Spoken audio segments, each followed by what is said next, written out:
Hello, my friends, and I hope you're having a fantastic day. So today, the video dropped, the one that we've been talking about in regards to Second Wind and the fellow Frost who left and promised to give us the information on why he left. So I have watched the video. There's a number of really fascinating issues. I will say he's probably not the kind of fella who's going to like me, but you know, it is what it is. I can definitely disagree with people in some ways while understanding the value of their input in others. And in this case, his input is most definitely valuable. As he puts it in the video, Nick Calandra is definitely the type of person that we don't want in games journalism. Now, he may not entirely agree on why, but there's definitely issues within this that we can agree on. I was going to try to do some kind of grand breakdown of the video, but I have determined that is not in my skill set yet. And as opposed to giving you something very clumsy and outright difficult to understand, thus butchering Frost's video, I am instead going to attempt to lift just a few clips in regards to what I'm trying to talk about. And I will link the video in the description, which I was going to do anyway, because I didn't plan to go through this beat by beat. Now, Grummz does have a list of things in the video. This is an excellent list to work off of. I'm not one of those people to reinvent the wheel, and I'm always happy to credit somebody else for their work. So if you want to see more of this kind of laid out information, visit Grummz and give him a follow on Twitter. But the claims made and exposed in this video include a history of slandering, libeling, blackballing. I don't think he actually possesses that power. I just think he thinks he has the power. I don't know that I would say that he's actually done that, but he has indeed threatened to mobilize his audience against people in the games industry with the explicit intent to harm their careers, Grummz being one of those people. The gamers, or who were the owners of The Escapist, were going to demote and fire Nick, and then they were going to give Nick's job to Frost. Now, it went down as I warned everyone we were going to be fired because the executives were tired of Nick overpromising, overspending, and underdelivering, and were offering me his job. He had driven up costs by over 70% since the start of the year and lost somewhere around $30,000 to $60,000 per month on YouTube side alone, and getting worse. Nick was made a documentary for a studio in exchange for $4,000 investment for Nick's Kickstarter. I think that's phrased a little incorrectly. Nick had a Kickstarter for a games documentary channel company, something like that, and in exchange for $4,000, he made a positive documentary on that group, and I might take a look at that in the future just to see what that's like, since it's out there. I traced it as far back as August 2017 when Nick did not publicly disclose that one of the studios he was making a documentary for had offered a minimum $4,000 investment to get his fan-funded Kickstarter across the line. Nick tried to micromanage every creative decision, steering content to validate his views while minimizing criticism of his views. And this isn't something he just did at Second Wind. You can see on screen what is essentially Calandra's thumbprint across Gamumentary, The Escapist, Prima, and now Second Wind. He's been made aware by others and myself that what he does doesn't work. It's the whole reason everyone was fired to begin with. He refuses to change his ways and actively sabotages anyone who tries to help him or notify the rest of the team. He isolated, overworked, verbally attacked, and manipulated his co-workers. He would set them often against each other.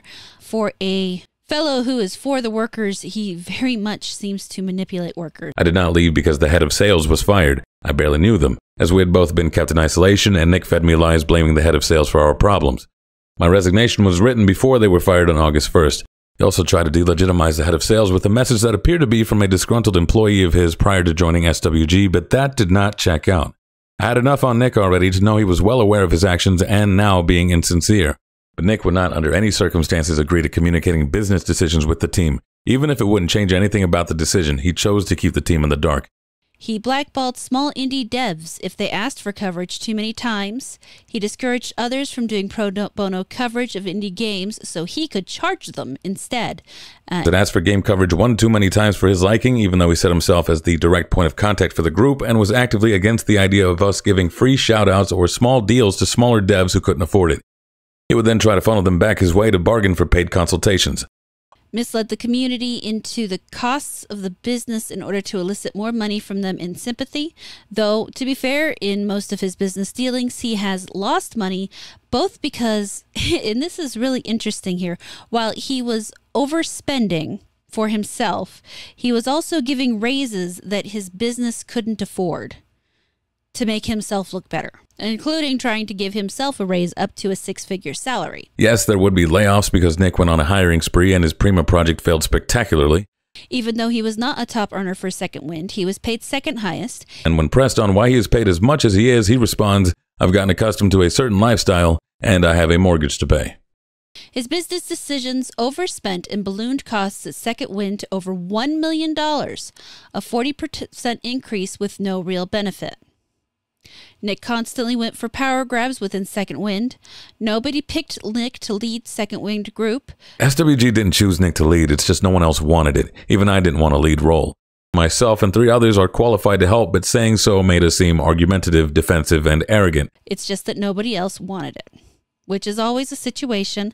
Those who want to lead are generally the least fit for it, unfortunately. And in the reality of it is, if no one is willing to lead, then the worst will in fact step up for the job.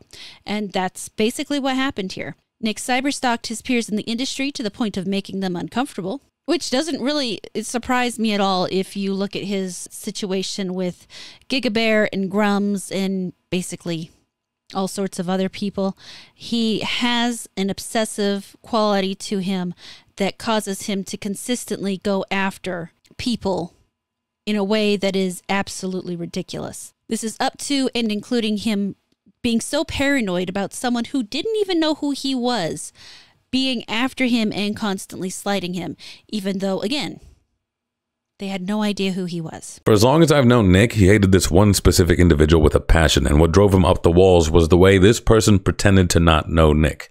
I reached out to this guy, and lo and behold, he actually didn't know who Nick was. You can check Twitter if Nick leaves this up by the time this goes through and see that he has never acknowledged Nick once, but Nick has tweeted at him. I went and double-checked with somebody else to make sure this guy really didn't know Nick, and he has given the exact same responses.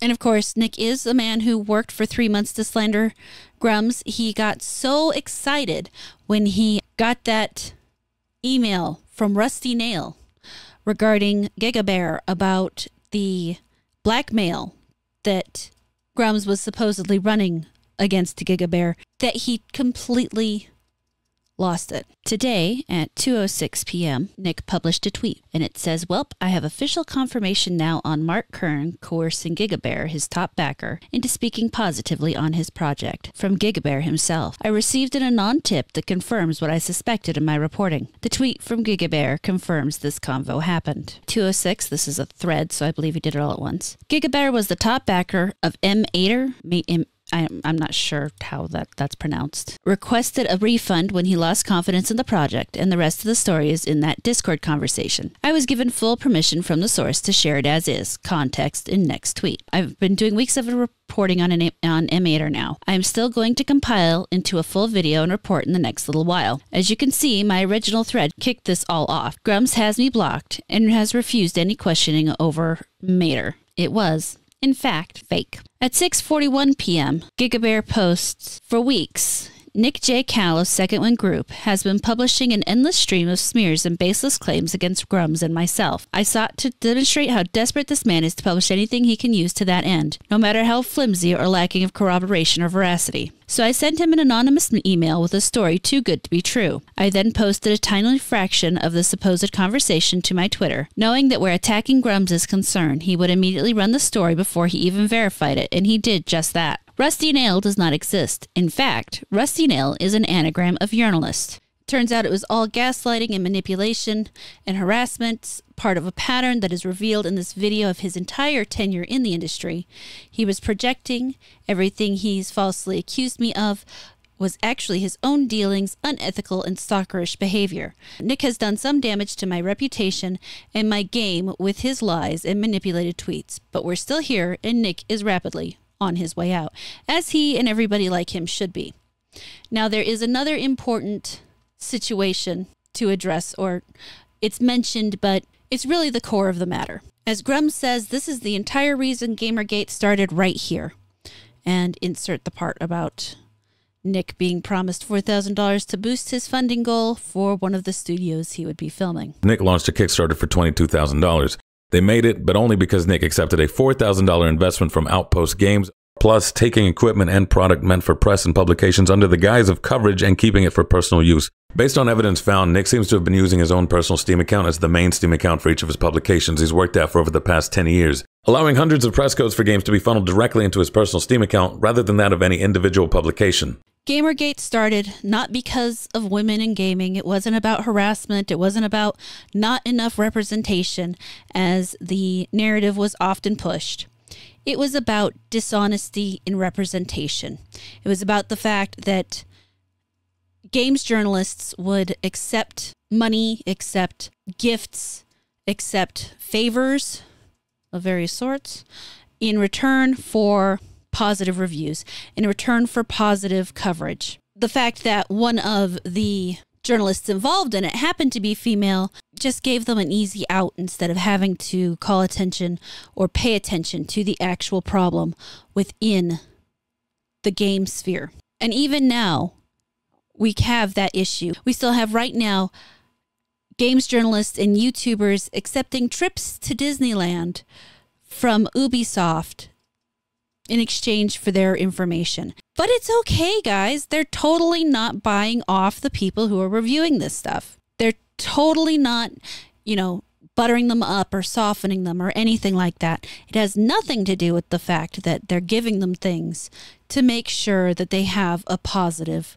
outlook on their game, whether or not the game is good or not. The fact that this is still occurring and the issue has in no way been addressed shows the efficacy of the campaign to turn Gamergate from a consumer-led campaign for honesty in journalism, which it always was, to a all-out slap fight about sexism in gaming, which is ridiculous and always has been on its face. The fact that we are here again shows how much of a ridiculous place we've gone to with this. And maybe part of the reason we're back here again is because the people initially involved in this situation have matured and realize now just because someone says you're sexist doesn't mean you have to give them the time of day. I will include this post from Sid Alpha. He says, just as a quick add-on here, in the email, Nick Calandra states that an investor would kick in $4K. Someone from Outpost Games emails stating they have donated $4K. Outpost Games were the makers of SOS, a free-to-play battle royale that is sitting at mostly negative on Steam. There's a link to the Facebook mentioned in the Calandra email, the re-upload of the Gamementary SOS documentary, and the SOS game on Steam, which was removed in November of 2018, but still visible. Sid Alpha goes on to remark that he remembers the game and the devs, and that these are the guys that had a really innovative and fun game on their hands, but they pivoted to a free-to-play battle royale that everyone hated and killed their own game in less than a year. They relied on early access to funds the game development, and it bit them in the ass. There will be links in this tweet to these documents, the Facebook, so please check them out. And check out Sid, he's got some good stuff. All that said, again, the link to this video, which you absolutely should watch, there's a ton of information in it for you to check out to really give those of you who might have been involved with Second Wind or enjoyed Second Wind, or even just those of you who are like me and nosy and who like to see the drama but not be the drama. It's there for you to check out, and you absolutely should. If you do or if you don't, let me know your thoughts on the situation. I appreciate your time listening to me, and I love to hear what your thoughts are. Thank you so much for watching this video. I really hope you enjoyed it. Please like, comment, subscribe, and turn on the notifications. If you really liked it, you can feel free to share it around, and I will catch you later.